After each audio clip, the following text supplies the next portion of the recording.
बिस्मिल्लाहिर्रहमानिर्रहीम। मैं हूं नुमान सदीक और आज के लेक्चर में हम डिस्कस करेंगे similarity in chemical properties of element in same group. एक ही ग्रुप के जो एलिमेंट हैं उनकी केमिकल प्रॉपर्टीज जो होती हैं उनमें क्या सिमिलैरिटीज हो सकती हैं। Chemical properties depend valence electron. Elements की जो केमिकल प्रॉपर्टीज होती हैं वो डिपेंड करती हैं वैलेंस इलेक्ट्रॉन के ऊपर, यानी उनके जो आखिरी शेल में इलेक्ट्रॉन होंगे उसी बेस पे जो है उनकी केमिकल प्रॉपर्टीज डिपेंड करती हैं। Same valence electron in group, एक ही ग्रुप के जितने एलिमेंट होंगे उनके जो वैलेंस इलेक्ट्रॉन हैं वो एक जैसे होते हैं। फॉर एग्जांपल ग्रुप वन है, इसमें अल्किल मेटल्स होती हैं और सबकी ही इलेक्ट्रॉनिक कन्फिग्रेशन जो है यानी वैलेंस शेल में जो है वन इलेक्ट्रॉन होगा। इस तरह ग्रुप टू है तो उसमें जो है वो टू इलेक्ट्रॉन्स होंगे। तो एक ही ग्रुप के जितने भी एलिमेंट हैं, ग्रुप वन है तो उन ग्रुप वन के सभी एलिमेंट में आखिरी शेल में एक इलेक्ट्रॉन होगा। ग्रुप टू के सभी एलिमेंट के आखिरी शेल में दो इलेक्ट्रॉन होंगे। तो चूंकि एक ग्रुप से बिलोंग करने वाले तमाम एलिमेंट्स के वैलेंस इलेक्ट्रॉन एक जैसे हैं तो उनकी जो केमिकल प्रॉपर्टीज हैं वो भी एक जैसी होंगी। Group one element, group one के जो एलिमेंट हैं इनको अल्कली मेटल कहते हैं। इलेक्ट्रॉनिक कन्फिग्रेशन NS1 होती है। NS1 का मतलब ये है कि इनके वैलेंस शेल में जो है वो valence shell S subshell में होगा और उसमें एक इलेक्ट्रॉन होगा और ये जो है केटाइन बनाती हैं, यानी इलेक्ट्रॉन को लूज करेंगी और केटाइन बनाएंगी, इसलिए इनको इलेक्ट्रोपॉजिटिव मेटल भी कहते हैं। Reaction with water, group one के एलिमेंट जो हैं वो वाटर के साथ इनका रिएक्शन बहुत तेज होता है, जबरदस्त किस्म का होता है। फॉर एग्जांपल सोडियम है, अगर इसका वाटर के साथ रिएक्शन करवाया जाए तो ये सोडियम हाइड्रोक्साइड बनाते हैं और साथ में हाइड्रोजन गैस रिलीज होती है। सोडियम हाइड्रोक्साइड एक अल्कली है। अल्कली क्या होती है? ये बेस है, एक base which can dissolve in water, can dissolve in water. ऐसी बेस जो वाटर में हल हो जाए उसको अल्कली कहते हैं।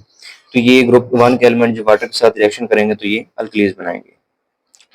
ऑक्साइड ऑफ मेटल, यानी फर्स्ट ग्रुप के एलिमेंट के जो ऑक्साइड हैं उनकी नेचर जो होती है वो बेसिक होती है, बेसिक इन नेचर होते हैं और जब उनका वाटर के साथ रिएक्शन होगा तो वो भी अल्कली ही प्रोड्यूस करेंगे। रिएक्शन विद हैलोजन, हैलोजन जो है वो ग्रुप 17 के एलिमेंट होते हैं। ग्रुप 17 के एलिमेंट को हैलोजन कहते हैं और सोडियम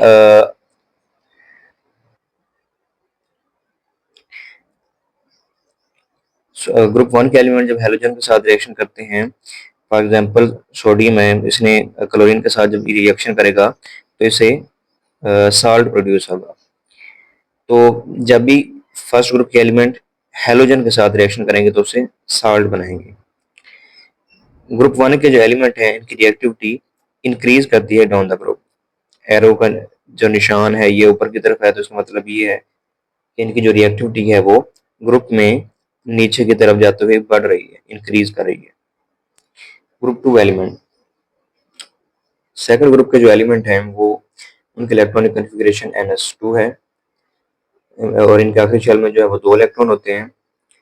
तो these element lose two electron, दो इलेक्ट्रॉन लूज करने की सलाहियत रखते हैं और ये डाई पॉजिटिव केटाइन बनाते हैं। फॉर एग्जांपल मैग्नीशियम है, आखिरी शेल में दो इलेक्ट्रॉन है, जब ये दो इलेक्ट्रॉन लूज करेगा तो ये मैग्नीशियम उसके ऊपर चार्ज आएगा, टू पॉजिटिव चार्ज आ जाएगा। Second group element have tendency to lose electron increases down the group, जैसे जैसे ग्रुप में ऊपर से नीचे की तरफ आएंगे तो इलेक्ट्रॉन को लूज करने की जो सलाहियत है वो बढ़ जाती है।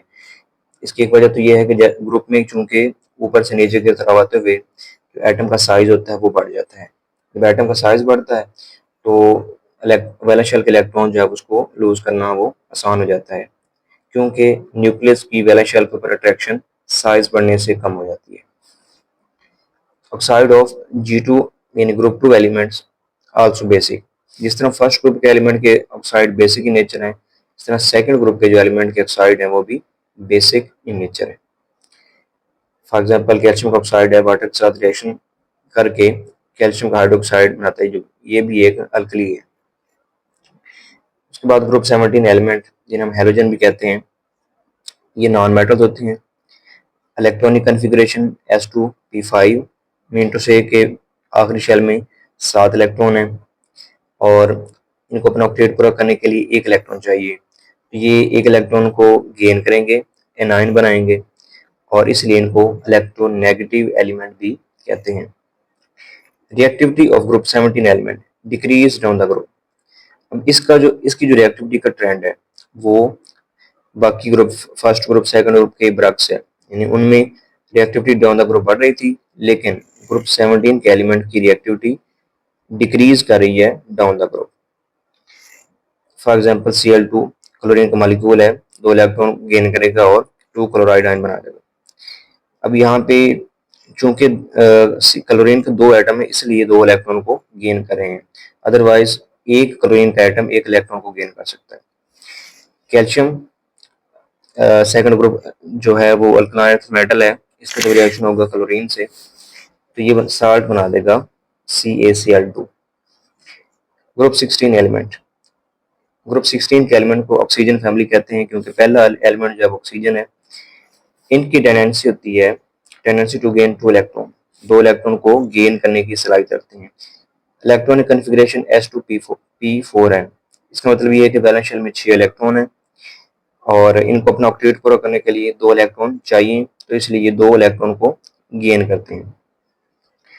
Oxygen behave strong electronegative element. अब ग्रुप 16 के जितने एलिमेंट है उनमें जो ऑक्सीजन है वो सबसे स्ट्रॉन्ग इलेक्ट्रोनेगेटिव एलिमेंट है। ये 2 इलेक्ट्रॉन को गेन करती है और डाई नेगेटिव एनाइन बना देती है, ये इसकी प्रॉपर्टी है।